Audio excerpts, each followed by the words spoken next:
Hi, my name is Dr. Charles, and the pretty lady next to me is one of my favorite patients, Lori. And between us is my dog, Dolce. Now, I've got somewhat of an unusual weight loss tip to share with you today. A tip that's been right under our noses our whole life. Literally. It's also one of the most important tips that I've shared with my patients in the clinic here in Fishers, Indiana. It's a very simple tip that could help you quickly lose 1 to 2 inches from your belly in under a week. Now, I need you to listen very closely. This video contains one of my biggest fat-burning secrets. And I don't know how long this video will be up, so please be sure to watch it from beginning to end while it's still here. Okay, so you're probably thinking to yourself, listen, I've tried every diet known to man. I've given it my all, and it just keeps coming back. Well, let me stop you right there. This is not some magical weight loss pill.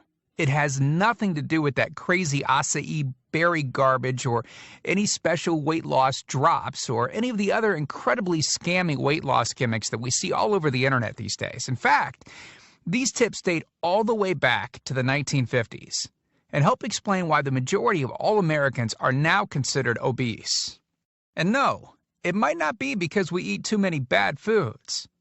I'll show you how you should be able to eat some bad foods and still lose weight. Hey, believe it or not, it's not your fault. But before I get into the specifics, let me quickly tell you a little bit about myself. First of all, I'm a board-certified chiropractic physician, certified wellness practitioner, certified advanced nutritionist, speaker, author, have helped thousands worldwide. One more thing, before we go any further, let me tell you about someone that I'm extremely proud of, a patient of mine named Lori. Now, she was your typical working mom with 3 children to take care of.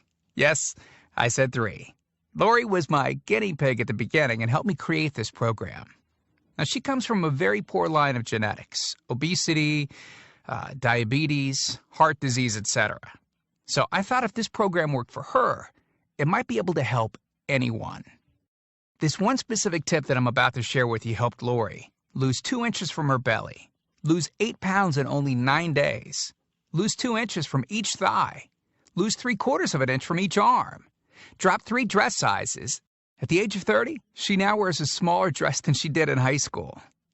Now, I know you're probably skeptical, and I don't blame you. I mean, it sounds like something so dramatic that it must be torn from one of those supermarket tabloids, right?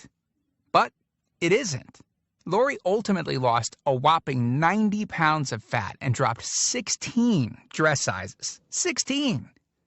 Lori went from this, 210 pounds, which, by the way, is the weight that she couldn't get rid of after her last pregnancy, to this, 120 pounds. And she achieved all of this without counting calories, without starving herself, without killing herself at the gym, all while still eating all the foods that she likes, like raspberry cheesecake ice cream, which she absolutely refused to give up. Her friends are jealous, and acquaintances can't believe that she's ever even been pregnant. Listen, when it comes to weight loss, unfortunately, women get the short end of the stick. It's definitely harder for women to lose weight. In fact, women have been hardwired to not lose weight. And no matter how cheesy what I'm about to tell you sounds, it all makes perfect sense if we stop and think about it. Let me explain. It all stems back to the hunter-gatherer days of our ancestors. Men weren't built for fat storage at all. Men were built to be lean and fast to hunt food. How men can even accumulate fat at all goes completely against our genetics. On the other hand, women were built for fat storage to be able to survive and care for children during famine. Their essential minimal fat stores are many times higher than men. Women were built to accumulate as much fat as possible and to not lose those accumulations for childbirth, milk production, and child rearing. Now, unfortunately, we've been built to survive, not to look good. Women have a couple of major fat-storing roadblocks that hold them back. First of all, women's fat cells are bigger and have more fat-storing enzymes in them. Men's fat cells have more fat-burning enzymes and are much smaller. Women honestly do have a lot more working against them, which is why the steps I'll be outlining in this presentation work so well. Second, estrogen multiplies fat-storing enzymes, making them gain weight around their butt and thighs like it's an Olympic event. Darn those childbirth genetics.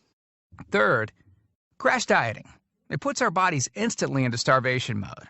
reducing fat-burning enzymes by up to 50%. Our bodies literally freak out. So not only do we tend to lose muscle mass when crash dieting, but our fat-burning enzymes can decrease. Yikes! This should